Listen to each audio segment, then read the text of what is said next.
बुरा न मानो होली।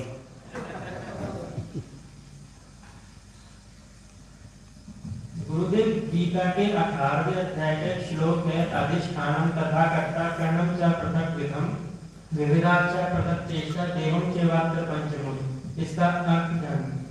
कहाँ से आए? गुरुदेव, आगरा से। आगरा। आगरा। आरगला से बैठ।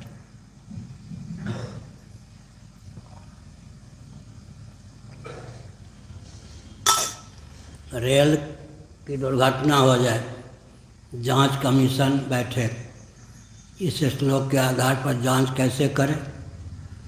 अधिष्ठानम, डब्बे या पटरी का त्रुटि के कारण तो दुर्घटना नहीं हुई, कर्ता ड्राइवर के प्रमाद के कारण तो दुर्घटना नहीं हुई।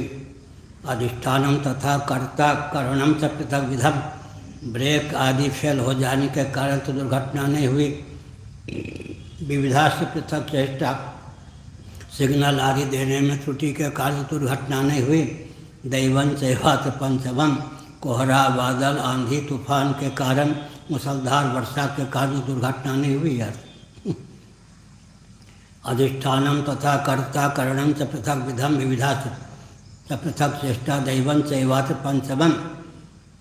जय दयाल गोविंदा ने लिख दिया दैव का अर्थ प्रारब्ध, लेकिन जब कर्म के मूल का वर्णन चल रहा है तो प्रारब्ध भी एक अंश ही है।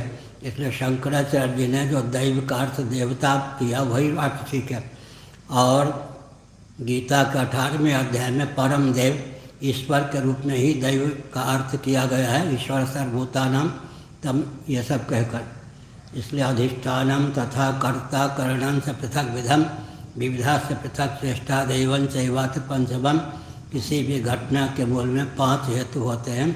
उधर गीता के 4थे अध्याय के अनुसार ब्रह्मार्पणम ब्रह्म हविर ब्रह्माग्नौ ब्रह्मणाहुतम ब्रह्मैव तेन गंतव्यम ब्रह्म कर्म समाधिना। व्याकरण की दृष्टि से बोलें तो क्रियाकारक फल तीनों रूपों में भगवत तत्व ही उल्लसित है। लेकिन यहाँ पर अधिष्ठानम तथा कर्ता करणम च पृथक विधम विविधा से पृथक चेष्टा दैवन चैवात्र पंचमम, 2 प्रकार के अर्थ टीकाकारों ने किया। एक बनिया वृत्ति से, बनिया वृत्ति माने वैश्य वृत्ति से अर्थ किया। 5 हेतु हों किसी व्यापार में, 5 व्यक्ति पूंजी लगावें, उनमें कोई एक व्यक्ति स्वयं को मालिक घोषित कर दे तो उचित नहीं। इसी प्रकार से बनिया वृत्ति से इसका अर्थ है जब कर्म के 5 हेतु हैं, किसी एक हेतु को ही या कर्ता को ही प्रमुख स्थान देना उचित नहीं है। पंचायत है कर्म। वस्तु स्थिति क्या है? कोई भी हेतु नहीं है। आत्मतत्व कर्म के जितने हेतु हैं उससे अतिक्रांत आत्मतत्व अधिष्ठान है, सर्वोपादान है, साक्षी स्वरूप है। तत्रैवं सति कर्तारमात्मानं केवलं तु यः पश्यत्य कृत बुद्धित्वा न स पश्यति दुर्मति। अकृत बुद्धि और दुर्मति, गीता में 108 गाली दी है भगवान श्री कृष्ण। दिल्ली में माधवाचार्य हुए, उन्होंने गालियों का संकलन किया। गाय चराते थे, कन्हैया गाली देना तो स्वभाव ही है। गीता में 108 गाली है, यहीं पर 2 गाली हो गई। अकृत बुद्धि और दुर्मति 2 गाली तो यहीं दे दी। गाली देने में बड़े निपुण। अकृत बुद्धि भी गाली है और दुर्मति भी गाली है। आगे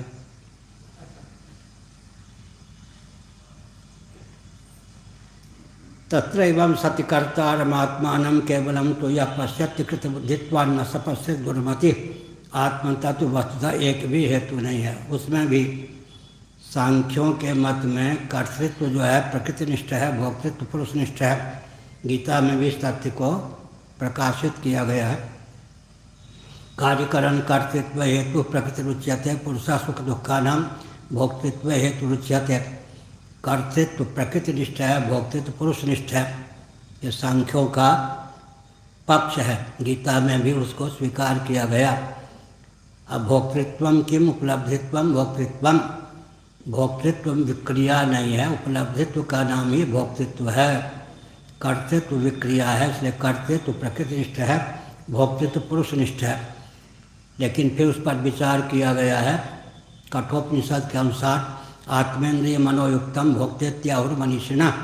भोक्तित्व जो है औपाधिक है, आत्मा माने कल मैंने कहा था, यही कहा होगा, वामतीकार वाचस्पत में जी ने आत्मा का अर्थ आत्मा ही किया है, कहीं उद्धृत करके इस वचन को। लेकिन शंकराचार्य जी ने प्रसंग के अनुसार आत्मेंद्रिय, आत्मा से ऊपर इंद्रिय का वर्णन है, तो आत्मा का अर्थ हो गया क्या, देह।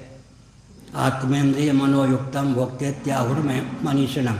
देहेंद्रिय प्राणांतकरण सापेक्ष भोक्तृत्व है, अर्थात कर्तृत्व भी विक्रिया है, भोक्तृत्व भी विक्रिया है। उपलब्धित्व किम कर, तो भुजिक क्रिया का कर्तृत्व ही भोक्तृत्व होने के कारण कर्तृत्व का सर्वथा फलाप हो जाने पर भोक्तृत्व विशेष नहीं रहेगा। दो प्रकार का प्रस्थान है आगे। और